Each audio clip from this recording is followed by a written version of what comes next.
पहले मोहनजोदारो के लोग जिया करते थे, जो लगभग 4600 साल पहले मिट्टी के नीचे दफन हो गए। दोस्तों, आज के इस एपिसोड में जानेंगे मोहनजोदारो का आखिर पूरा सच क्या है। तो चलिए बिना वक्त गवाए आज के इस एपिसोड को शुरू करते हैं। दरअसल मोहनजोदारो का मतलब होता है मुर्दों का टीला। दक्षिण एशिया में बसे इस शहर को सबसे पुराना शहर माना जाता है। इतने पुराने शहर को इतने व्यवस्थित ढंग से बनाया गया जिसकी कल्पना भी आप सब नहीं कर सकते।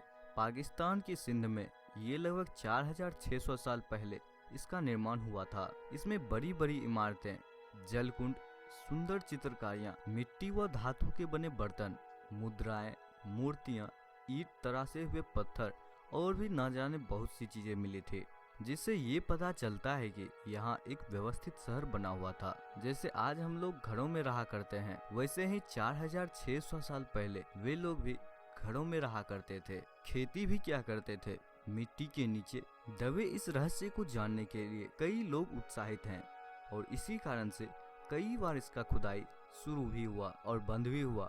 ये शहर 200 हेक्टेयर में बसा हुआ है। ऐसा माना जाता है कि अभी तक इसके मात्र 1/3 भाग का ही खुदाई हो पाया है। इस प्राचीन सभ्यता के कारण ही पाकिस्तान को नेशनल आइकन भी माना जाता है। सन 1856 ईस्वी में एक अंग्रेज इंजीनियर ने रेल रूट बनाते समय इस मोहनजोदारो का खोज किया था। रेलवे ट्रैक बनाते समय ये इंजीनियर पत्थरों को तराश रहा था ताकि वे इन पत्थरों को तोड़कर गिट्टी बना सके। यहाँ उन्हें एक बहुत ही मजबूत और पुराने ईंट मिली जो देखने में बिल्कुल आज के ईंट के तरह ही था। वहाँ के एक आदमी ने उन्हें बताया कि यहाँ सभी घर इन्हीं ईंटों से बना हुआ है जो इन्हें खुदाई में मिलता है। तब इंजीनियर समझ गए कि ये शहर जरूर प्राचीन शहर के इतिहास से जुड़ा हुआ है। इस इंजीनियर को सबसे पहले सिंधु घाटी के पास बसे सिंधु सभ्यता के बारे में पता चला। सिंधु नदी के पास होने के कारण इसका नाम सिंधु घाटी सभ्यता रख दिया गया। इस प्राचीन सभ्यता के समय एक और सभ्यता भी निवास करती थी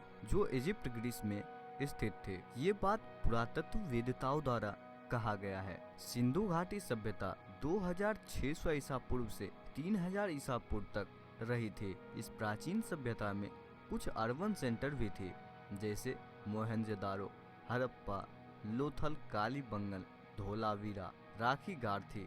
मोहनजोदारो इन सब में सबसे विकसित शहर था। उस समय ये सबसे बड़ा और सबसे विकसित शहर माना जाता था, इसलिए पुरातत्वविद ने सबसे पहले इसकी खोज शुरू की थी। वह इसके बारे में अधिक जानकारी इकट्ठी करने की शुरू कर दी। इसके बाद हड़प्पा ऐसा शहर था जो व्यवस्थित व जिसको अग्रिम ढंग से बनाया गया था।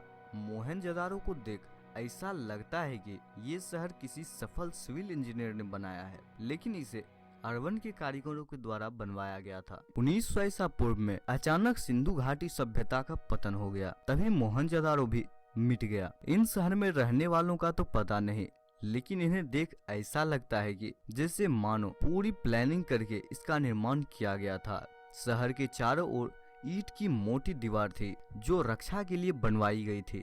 इसके साथ ही पता लगाया गया कि कुछ लोग ईंट के घरों में भी रहते थे जो 3-3 मंजिली बनी हुई थी। इतना ही नहीं, कुछ घरों में बाथरूम भी मिले जिसमें पानी निकास के लिए नालियां बनी हुई थी। ऐसा माना जाता है कि दुनिया में पहली नाली का निर्माण यहीं से शुरू हुआ था। पुरातत्व के अनुसार यहाँ के लोग खेती भी किया करते थे। उन्हें गेहूं चावल उगाना अच्छी तरह से आता था।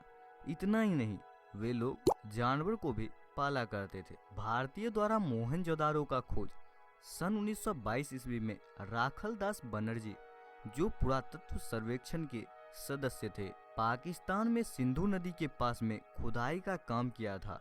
उन्हें वहां बुद्ध का स्तूप सर्वप्रथम दिखाई दिया, जिसके बाद उन्होंने आशंका जताई कि यहाँ नीचे जरूर कुछ इतिहास दबा हुआ है। इस खोज को आगे बढ़ाते हुए सन 1924 ईस्वी में काशीनाथ नारायण व सन 1925 ईस्वी में जॉन मार्शल ने खुदाई का काम करवाया था। सन 1985 तक इसे भारत के अलग अलग लोगों की कमांड में करवाया गया, लेकिन इसके बाद इस खोज को बंद करवाना पड़ा। इसका कारण यह बताया गया कि खुदाई की वजह से प्रकृति को नुकसान हो रहा है। मोहनजोदारो की विशेषता, खोज के दौरान पता चला कि यहाँ के लोग गणित का भी ज्ञान रखते थे।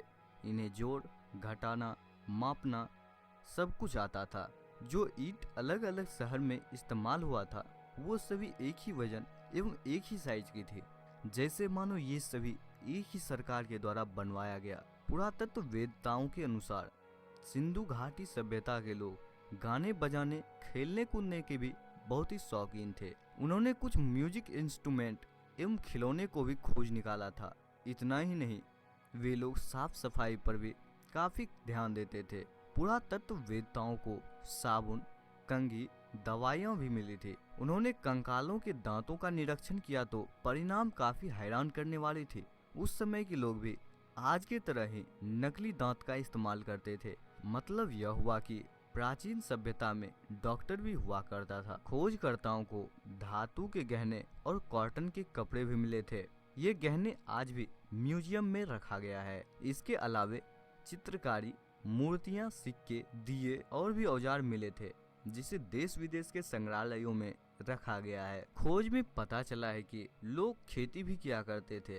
ये काले गेहूं के दाने आज भी संभाल कर रखे गए हैं। कुछ लिपिक भी मिले हैं, जिससे यह सिद्ध होता है कि इन्हें पढ़ना लिखना भी आता था। यहाँ के लोग सोने चांदी के गहने भी पहनते थे। कहते हैं प्राचीन सभ्यता में 50 लाख लोग रहते थे, जो एक भूकंप में पूर्णतः नष्ट हो गया। अभी पुरातत्व वाले और भी खोज में लगे हुए हैं। वे पता कर रहे हैं कि कैसे उस शहर का निर्माण हुआ, वहाँ रहने वाले ने कैसे इतनी बड़ी सभ्यता का विकास किया, आखिर इसका अंत कैसे हो गया। इन सभी सवालों के जवाब के लिए पुरातत्व वेदताओं का खोज आज भी जारी है। तो दोस्तों, आज के एपिसोड में बस इतना है। अगर आपको ये वीडियो अच्छी लगी तो लाइक कीजिए, शेयर कीजिए और हमारे चैनल को सब्सक्राइब भी कीजिए। अगर आपके मन में कोई सवाल या सुझाव हो तो नीचे कमेंट बॉक्स में जरूर बताइएगा। धन्यवाद। डाउनलोड कीजिए गूगल पे और अपने आसपास की दुकानों पे QR पेमेंट्स कीजिए जल्दी से। पर बैंक और गूगल